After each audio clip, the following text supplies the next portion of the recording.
Hello दोस्तों, स्वागत है आपका एक नई वीडियो में। आज से दोस्तों अपन ने जिंक और कॉपर के एनालिसिस पे स्टार्ट कर दिया। वीकली इसके वीडियो आते रहेंगे। तो सबसे पहले चलिए जिंक से शुरुआत करते हैं। जिंक में करंटली आप देखोगे तो 266.45 रुपये पे ट्रेड कर रहा है। तो इसकी कुछ रिपोर्ट्स आई, पहले वो देख ले, तो उसके बाद इसका अपन सपोर्ट रेजिस्टेंस को आइडेंटिफाई करने की कोशिश करेंगे। दोस्तों करंटली अगर आप देखोगे तो जिंक में एक अच्छा अपसाइड मूवमेंट हमें देखने को मिला था। बाकी 4 दिन से आप देख रहे हो बिल्कुल कंसोलिडेट हो रहा है। खबर अगर आप यहाँ पर देखोगे तो खबर थी हमारे पास जनवरी के मंथ की। जनवरी की मंथ में आप देखोगे तो ये क्या किया था इसने, 4 मंथ लो जो था, ठीक है, $2750 से कहाँ तक आ गया था, 2850 टन पर आ गया था। ये रिबाउंड हुआ था 4 मंथ लो से, ठीक है, 31 जनवरी के आसपास। क्यों? क्योंकि आपको पता है कि जो कंटिन्यूसली इसकी जो प्राइसेस है वो सपोर्ट कर रही थी। क्यों? क्योंकि एक तो अनसर्टेन था कि ग्लोबल डिमांड कितनी है। उसके बाद मैंने जो नया एग्रीगेट्स ये बता रहा था कि जो ग्लोबल डिमांड है जिंक की वो फेल हो सकती है for the third consecutive year in 2025। तो इस कारण से गिरावट हम देखने को मिली थी, है ना। उसके बाद में और ये एक कंटिन्यूसली 7% डिक्लाइन थी इन रिफाइंड जिंक फ्रॉम चाइना। क्योंकि आपको पता है चाइना सबसे इंपॉर्टेंट जो प्लेयर दोस्तों जिंक एंड कॉपर जिसमें वो चाइना एक इंपॉर्टेंट प्लेयर, क्योंकि दुनिया भर की ग्लोबल मैन्युफैक्चरिंग हब अगर है तो वो चाइना है। यहाँ से बहुत ज़्यादा डिमांड जिंक कॉपर की आती है, हर एक मेटल की जनरली चाइना से आती है दोस्तों। तो उस कारण से अगर यहाँ का पीएमआई डाटा वीक आता है तो फिर कहीं ना कहीं इंपैक्ट हमें देखने को मिलता है। आपको पता है सबसे बड़ी जो इसकी जो खान है जिंक की, वो है आपकी कहाँ पर, अलास्का में है। और ये लगभग 10% ऑफ ग्लोबल आउटपुट कंट्रीब्यूट करती है। ये स्लो होने वाली है 2025 में। क्यों? क्योंकि ये अप्रोच करिए एक डिप्लीशन ऑफ और, मतलब पूरा और इकाई डिप्लीशन हो गया। मतलब ये कहीं ना कहीं डिमांड तो वही रहेगी पर सप्लाई कम होगी। मतलब इसका मतलब ये है कि प्राइसेस बढ़ सकती है। इसके अलावा अगर बात देखें तो ऑफिशियल जो चाइना को बोला था कि largest manufacture unexpected declines in January despite early optimism that improved credit demand would grow. मतलब एक अनसर्टेनिटी थी इनकी प्रोडक्शन में भी, ठीक है। तो चलिए और न्यूज़ हम देखते हैं। देखिए अगर आप देखोगे 2025 की जो हमारे लिए जरूरी है, आप देखोगे तो जिंक की जो डिमांड है वो स्लोली आगे बढ़ेगी, जबकि सप्लाई जो एक्सपेक्टेड है कि वो इंक्रीज हो सकती है। मतलब जिंक की जो डिमांड है वो धीरे धीरे आगे बढ़ेगी दोस्तों, बट वहीं उसकी जो सप्लाई है वो सप्लाई मॉडरेटली आगे बढ़ती रहेगी। इसका मतलब क्या समझे हम? इसका मतलब ये समझे कि कहीं ना कहीं प्रोडक्शन तो ज़्यादा होगा पर सप्लाई की डिमांड कम है। सप्लाई तो ज़्यादा होगी पर जो डिमांड है वो मॉडरेटली कम रहेगी। और उसका कारण है दोस्तों कि जो डिमांड है चाइना के कंस्ट्रक्शन सेक्टर में धीरे धीरे बढ़ सकती है। और प्रॉपर्टी सेक्टर आपको पता है कि चाइना की जो जीडीपी ग्रोथ रेट में गिरावट आई वो उसका सबसे बड़ा रीजन है दोस्तों, वो ये है कि उनका जो रियल इस्टेट है ना वो चरमरा गया है। तो वहाँ से स्ट्रगल हो रहा है और जिनकी आपको पता है वहाँ पे भी जरूरत पड़ती है, इसलिए थोड़ा सा स्लाइटली इंक्रीज होगी बट इतना एक्सपेंशन नहीं होगा। दूसरा हमारा प्यारा भारत, डिमांड यहाँ पर इंक्रीज होने की बोला जा रहा है। क्यों? क्योंकि इंक्रीज पब्लिक इंफ्रास्ट्रक्चर स्पेंडिंग, आपको पता है Modi government anti government continuously infrastructure पे फोकस कर रही है। तो हमारे देश तो जिनकी डिमांड डेफिनेटली बढ़ने वाली है। उसके बाद में क्लीन एनर्जी में हम देखें तो ये भी एक बूस्ट मिल सकता है जिनको आने वाले दिनों में, क्योंकि क्लीन एनर्जी में भी बहुत सारी जगह इसका यूज हमें देखने को मिलता है। अब इसका कुछ फोरकास्ट देख लेते हैं दोस्तों। जो फोरकास्ट किया गया था, ये फोरकास्ट किया गया था कि जिंक का जो प्राइस है वो एनुअल प्राइस 2025 में $2780 रह सकता है पर मेट्रिक टन। हावर एनालिस्ट ये भी प्रेडिक्ट कर रहे हैं कि जिंक प्राइस डिक्लाइन हो सकता है 2025 में। क्यों? Due to projected supply surplus and weak demand. जैसे मैंने आपको अभी बताया कि भाई जो प्रोडक्शन है मॉडरेटली थोड़ा सा ज़्यादा बढ़ेगा बट आपकी जो डिमांड थोड़ी सी या थोड़े से ज़्यादा ठीक रहेगी। तो ये कारण है। अब इसका जो सबसे बड़ा रीज़न है वो चाइना है, ठीक है। और इसके साथ साथ में आपको पता है कि डोनाल्ड ट्रंप की जो पॉलिसीज है वो कहीं ना कहीं दोस्तों इम्पेक्ट कर सकती है पूरी दुनिया में। तो ये अभी तो क्या हुआ कि अभी आपने देखा था कि रेसिप्रोकल टैरिफ लगाने की घोषणा की है यूएसए ने, बट वो कब से अप्लाई होगा? वो अप्लाई होगा अप्रैल से, क्योंकि उनको भी टाइम लगेगा पूरा एनालाइज करने में कि कौन से देश से किस पे कितना टैरिफ लग रहा है, उस हिसाब से वो रेसिप्रोकल टैक्स लगेगा। तो अभी तक अप्रैल के महीने तक तो थोड़ी शांति है, तब तक हमें कोई दिक्कत वाली बात नहीं दिख रही है इसमें, ठीक है। तो मेटल सेक्टर में और क्या बोलते हैं क्रूड और नेचुरल गैस में इसका इम्पैक्ट बहुत ज़्यादा पड़ने वाला है दोस्तों यूएसए की खबर से। इसलिए आप प्रॉपर उस पर नजर गड़ाए रखना। अगर दोस्तों आपको एक कंटिन्यूसली अपडेट चाहिए ना कि भाई जिंक में एक्चुअल में हो क्या रहा है, कितना प्रोडक्शन बढ़ा है, कितना घटा है, ठीक है, क्या इसके सपोर्ट रेजिस्टेंस बन सकते हैं, तो सारी डिटेल आपको फ्री ऑफ कॉस्ट दोस्तों मेरे टेलीग्राम चैनल में मिल जाएगी। हमने भी टेलीग्राम चैनल स्टार्ट कर दिया इसका, तो प्लीज़ आप जाके उस टेलीग्राम चैनल को ज्वाइन कीजिए। रेगुलरली आपको अपडेट मिलती रहेगी, ठीक है। और आगे हम बढ़ते हैं दोस्तों। अब एक और खबर आपको जो ध्यान देने की जरूरत है दोस्तों वो ये है कि इसका पीएमआई डाटा, अगर आप ध्यान दोगे चाइना का, तो कहीं ना कहीं ये इंपॉर्टेंट हो जाएगा हमारे लिए जिंक और कॉपर के लिए। अगर अभी आप देखोगे तो 50.1 है, स्लाइटली मार्जिनली एक्सपांड कर रहा है। मतलब 50 से नीचे का रहता है ना दोस्तों ये तो फिर प्रॉब्लम होती है, और 50 से ऊपर रहता है ना, तो फिर थोड़ा सा एक पॉजिटिव माना जाता है। कि कंसर्न क्या है कि भले पीएमआई जो है वो पॉजिटिव है बट ये भी कंसर्न है कि वीक एक्सपोर्ट हो सकता है, एम्प्लॉयमेंट लेवल गिर रहा है, पोटेंशियल प्राइस प्रेशर, तो इस कारण से भी इसकी डिमांड में कम हमें देखने को मिल सकती है। और ये डाटा कौन रिलीज करता है, ये काम का अपने लिए नहीं है, ठीक है, न्यू ऑर्डर्स ये सब छोड़िए। तो चलिए अब इसका सपोर्ट रेजिस्टेंस हम आइडेंटिफाई करने की कोशिश करते हैं। देखो सबसे पहले अपन थोड़ा बिग पिक्चर देखते हैं दोस्तों। सबसे पहले हमें देखना चाहिए वीकली चार्ट तक कि क्या है, हमें पता चले कि वास्तव में वीक चार्ट में हो क्या रहा है।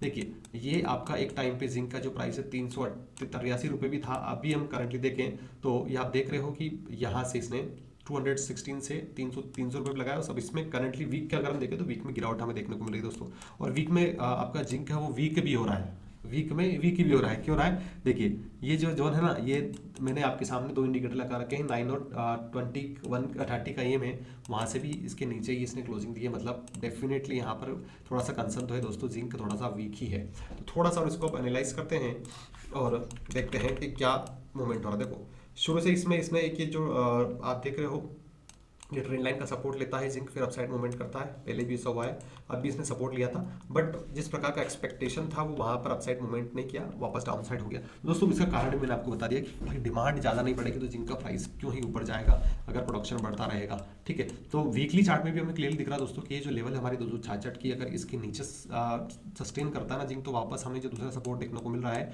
वो है 258 रुपये। कितना, 258 रुपये। और वहाँ से भी अगर गिरावट हमें देखने को मिलती है तो फिर 248 रुपये का लेवल भी हमें डाउन साइड में वीकली चार्ट में देखने को मिल रहा है। और सबसे इंपॉर्टेंट सपोर्ट दोस्तों जहाँ से बाउंस बैक मार सकता है, क्योंकि आप देखोगे इस प्रकार से मूवमेंट हो रहा था, तो ये जोन है दोस्तों वो 258। कितना है, 258, क्योंकि ये मल्टीपल टाइम यहाँ से इसने इस अगर आप इस जोन को देखोगे ना तो ये जोन में ही ट्रेड करा जिंक, हर बार इस ट्रेंड लाइन पे आके अपसाइड मूवमेंट देता है। अगर ऐसा होता है ना तो वापस इस लेवल पे जा सकता है दोस्तों, कहाँ तक, 289.90 तक। क्यों जा सकता है आप देखिए, क्योंकि यहाँ पर भी अपसाइड में हायर हाई बना रहा है। ठीक है, तो आपको जो सबसे इंपॉर्टेंट लेवल ध्यान देने की है वो है आपका 258 या 259 एग्जैक्टली वीकली चार्ट में। तो चलिए अब हम डेली चार्ट देखते हैं ताकि वहां से हम प्रॉपर सपोर्ट रेजिस्टेंस को आइडेंटिफाई कर पाए।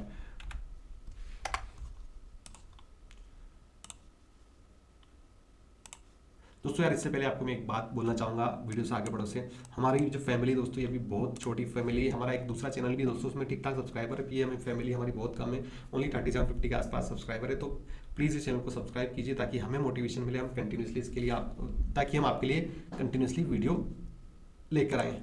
ठीक है, तो चलिए इसका डे चार्ट आप देख रहे हो, तो डे चार्ट में एक इंपॉर्टेंट सपोर्ट दोस्तों वो बन रहा है आपका 266 रुपीज़ का। आने वाले वीक दिन में अगर ये 266 के नीचे क्लोज हो जाता है दोस्तों जिंक, तो फिर कहीं ना कहीं प्रॉब्लम है। प्रॉब्लम क्यों आप देख रहे हो, उसका कारण बस यही नहीं कि क्लोजिंग हो जाए, उसका कारण ये भी है कि आप देखोगे तो ये कितनी बार कंसोलिडेट हो रहा है। पिछले सप्ताह इसमें इसी जोन पे ही ट्रेड किया है 266 से 272 के आसपास। तो ये अगर मंडे के दिन यहाँ पर इसने अगर डाउन साइड में क्लोजिंग दे दी ना दोस्तों, तो फिर प्रॉब्लम है कहीं ना कहीं। तो फिर हम आसानी से यहाँ से फिर एक बड़ा फॉल हमें देखने को मिलेगा, 258 तक हमें लेवल देखने को मिल सकता है। इंपॉर्टेंट सपोर्ट 258 रहने वाला, क्योंकि मैंने आपको वीकली चार्ट में बताया कि यहाँ पर भाई ट्रेंड लाइन भी है वीकली चार्ट, तो ये इसको ध्यान में रखना। मतलब यहाँ 266 से 258 तक कोई दिक्कत नहीं दोस्तों, जा सकता है, बट अगर आप सोचोगे यार 258 से भी मैं सेल कर दूँ तो थोड़ा सा वहाँ पर कोशिश होना, क्योंकि ये सपोर्ट जोन है।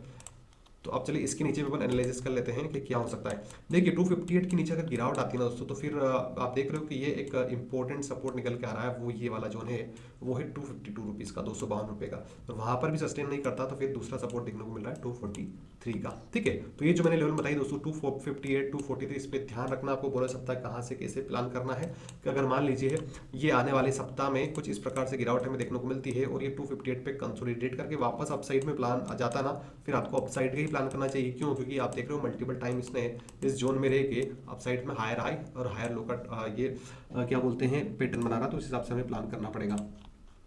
वापस बताता हूँ, देख रहे हो इस प्रकार से, तो हर बार यहाँ से बाउंस लेता है, तो यहाँ भी एक जोन बन रहा है इंपॉर्टेंट 258.75 के आसपास। तो इसका आपको ध्यान रखना, अगर आप मतलब डाउन साइड भी जाता है तो यहाँ पर आपको थोड़ा सा रुकना पड़ेगा 258 के आसपास। हाँ, अगर यहाँ पर कुछ इस प्रकार का फॉर्मेशन होता है दोस्तों कि मान लीजिए क्या बोलते हैं, 1 सेकेंड, हाँ देखिए अगर कुछ इस प्रकार का खेल होता है कि यहाँ पर ये गिरता है ना, उसके बाद में कंसोलिडेट होता है कुछ टाइम के लिए, फिर यहाँ से एक बड़ी गिरावट आती है, तो फिर आप वापस अप साइड में आपको डाउन साइड का भी यहाँ पर लेवल हमें देखने को मिल सकते हैं। बट उसके लिए हम एग्रेसिवली यहाँ पर सेल नहीं का प्लान नहीं कर सकते दोस्तों 258.95 पे। यहाँ पर थोड़ा सा आपको रुकना पड़ेगा आने वाले सप्ताह में। हाँ, अगर यहाँ पर सस्टेन नहीं किया तो 258 से 243 और 243 से जो मैंने अभी आपको लेवल बताया था ये वाला 243 के बाद में दोस्तों ये वाला इंपॉर्टेंट लेवल रहेगा 231 का। कितना रहेगा, 231 का, क्योंकि इसने मल्टीपल टाइम यहाँ पर इसने रिजेक्शन लिया 232.70। तो 3 लेवल निकल के आ रहे हैं आने वाले नेक्स्ट वीक में 258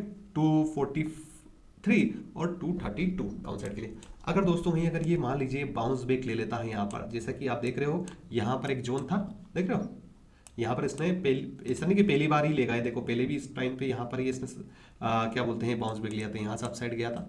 तो ये एक जोन है 258 का, ये भी एक इंपॉर्टेंट जोन है दोस्तों। ये अगर यहाँ से वापस बाउंस बैक भी ले लेता ना तो फिर आपको आसानी से ये वाला जो लेवल है दोस्तों 271 का, 271 के बाद में 278 और 278 मुझे लगता है टॉप रेजिस्टेंस ये होना चाहिए, क्योंकि मैंने आपको बताया वीकली चार्ट में ये कमजोर हो चुका है। तो 278 अच्छा रेजिस्टेंस बनेगा दोस्तों। मतलब कहने का मतलब ये है कि अगले सप्ताह मान लीजिए बाउंस बैक लेता है 271 पे सस्टेन करके वापस 278 तक की यात्रा पूरी करता है, तो यहाँ से वापस एक बड़ा गिरावट हमें देखने को मिल सकती है। ठीक है, तो चलिए अब हम कॉपर का देख लेते हैं।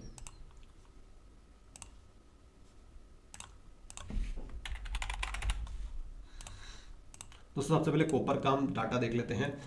कॉपर के आपको पता है कि चाइना से तो ठीक ठाक ना तो अच्छा है ना कम रिपोर्ट बुरी खबर आई है। सबसे पहले इसका प्रोडक्शन एक्सपेक्टेशन देखते हैं दोस्तों, क्योंकि अगर आप देखोगे 2025 में ये इंक्रीज हो सकता है सिग्निफिकेंटली, मतलब प्रोडक्शन बहुत ज़्यादा बढ़ सकता है आपका कॉपर का। कितना हो सकता है 8% से लेके 38% तक। मतलब अगर हम इसका दोनों का मॉडरेट भी निकालते हैं ना तो 8 + 38 कितना होता है 46 डिवाइडेड बाई 2, मतलब ऑलमोस्ट 20 to 25% का प्रोडक्शन दोस्तों अगले साल हमें, मतलब 2025 में जो करंटली चल रहा है यहाँ पर देखने को मिल सकता है। मतलब अगर मान लीजिए दोस्तों ये प्रोडक्शन इतना बड़ा और डिमांड वहीं रही तो फिर क्या होगा, गिरावट हमें देखने को मिली कॉपर में। बट आप देख रहे हो 25% का ग्रोथ, बट वहीं अगर आपको पता है दुनिया भर की जो यहाँ पर मैं आपको बता भी देता हूँ, दुनिया भर में इसका जो ग्रोथ प्रोजेक्शन है दोस्तों वो ज़्यादा नहीं है। मैं आपको दिखा देता हूँ यहाँ पर, देखिए आप इसकी जो डिमांड है वो कितनी बढ़ने वाली, मात्र 0.7 बढ़ने वाली। मतलब प्रोडक्शन तो कहीं मिनिमम रेंज पे हम निकाले तो 28% है और डिमांड जो है ओनली 7% होने वाली है, 0.7% बढ़ने वाली दोस्तों। मतलब बहुत ज़्यादा कंसर्निंग है। अगर ये रिपोर्ट आती रहती है वीक बाई वीक, महीने बाई महीने की भाई डिमांड प्रोडक्शन बढ़ रहा है, डिमांड नहीं बढ़ रही, तो प्रॉब्लम हो सकती है आपके कॉपर के लिए। तो इस चीज़ को आपको ध्यान में रखना है कि मतलब आगे आने वाले दिनों में डिमांड बढ़ाना जरूरी है, तभी जाके प्राइस हमें बढ़ता हुआ देखने को मिलेगा, वरना नहीं मिलेगा। ठीक है, तो चलिए अब हम देखते हैं इसके डे चार्ट को। डे चार्ट से पहले जैसा मैंने आपको बताया वीकली चार्ट का थोड़ा सा नज़र गड़ा के रखते हैं। देखो दोस्तों कॉपर आपका ऑल टाइम हाई चल रहा है, उसका आसपास ही है दोस्तों। आप देख रहे हो यहाँ पर कंटिन्यूसली एक रेजिस्टेंस था इसका 774 रुपये का, वहाँ से इसमें एक शानदार ब्रेकआउट देखने को मिला 774 से ये 950 के आसपास इसने ट्रेड किया। फिर एक गिरावट आई 950 से 850 मतलब 775। फिर अभी एक जोन में ट्रेड करा, जोन हो गया 774 से लेके 872। ठीक है, तो अभी जोन में ही ट्रेड कर रहा है, ना तो एक पॉजिटिव है ना ही ज़्यादा बियरिश है। तो चलिए अब हम डे चार्ट को आइडेंटिफाई करते हैं। देखिए डे चार्ट की जो ट्रेडिंग सेशन दोस्तों ये इसको आपको समझना जरूरी है। आप देखोगे कि जब भी इस जोन पर है ना 880 870 पे, तो हमेशा इसमें गिरावट हमें देखने को मिली। आप देख रहे हो तीसरी बार है और ये यहाँ पर चौथी बार होगी। ठीक है, तो ये जो जोन है ना दोस्तों 872 से लेके 860 या 865 के बीच में ये इंपॉर्टेंट जोन है। मतलब यहाँ पर अगर ये स्कोपर आपका सस्टेन नहीं करता ना तो एक बड़ी गिरावट भी हमें देखने को मिल सकती है। इस चीज़ का आपको ध्यान रखना है, क्योंकि ये ऐसे ही जोन है दोस्तों, क्योंकि यहाँ पर हर बार यहाँ पर गिरावट हमें देखने को मिली। तो शॉर्ट साइड का कब बन सकता है यहाँ पर लेवल, आप देखिए यहाँ पर 859 के नीचे अगर आपका कॉपर रहता है मंडे ट्यूसडे के दिन में और उसके नीचे ही सस्टेन करता है कुछ देर के लिए, एक दो बेरिश कैंडल बन जाती है अगर 2 आवर चार्ट पे, तो आप मान के चलिए दोस्तों फिर वीक में अच्छी गिरावट हमें देखने को मिल सकती है। वापस जो नीचे का जोन है वो आ सकता है। तो 859 आपको याद रखना कितना 860 या 859, इस लेवल को आपको विशेष ध्यान रखना है। इसके नीचे कॉपर रहा तो आपके कॉपर की लंका लग जाएगी। ठीक है, 859 के नीचे रहेगा दोस्तों, सस्टेन भी करेगा। तो पहला जो लेवल हमें देखने को मिलेगा मंडे को पहुंच सकते हो आप ये 850 का।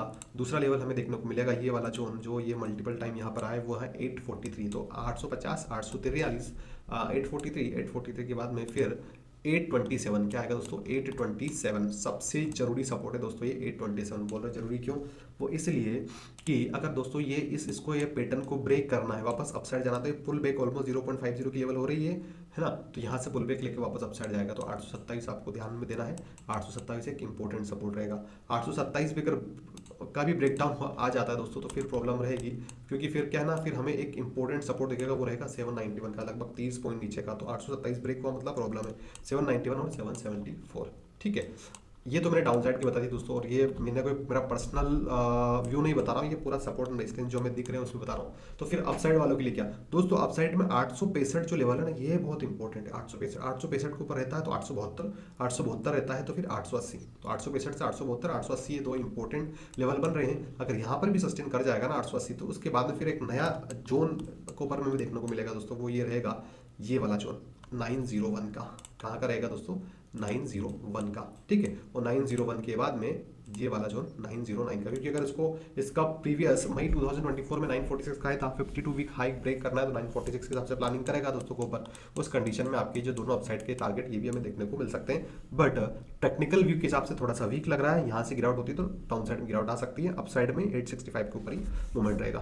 तो चलिए दोस्तों, ये था डिटेल, थोड़ा सा लंबा वीडियो थोड़ा लंबा हो गया दोस्तों, बट इट्स ओके। मैंने आपको डिटेल में समझाने की कोशिश की है। तो हर वीक में अपन ये वीडियो लेकर आएंगे दोस्तों। अगर आपको कंटिन्यूसली इसके अपडेट चाहिए तो प्लीज़ इस चैनल को सब्सक्राइब कर लेना। और अगर आपको डे बाय डे डिटेल चाहिए कि एक्चुअल में कॉपर और जिंक में क्या न्यूज़ आ रही है, क्या इंपैक्ट पड़ सकता है, तो उसके लिए प्लीज़ टेलीग्राम चैनल को जाइए, उसको ज्वाइन कीजिए, आपको सारी चीज़ें फ्री ऑफ कॉस्ट मिलती रहेगी। इसी के साथ इस वीडियो क्लोज करते हैं। जय भारत, वंदे मातरम।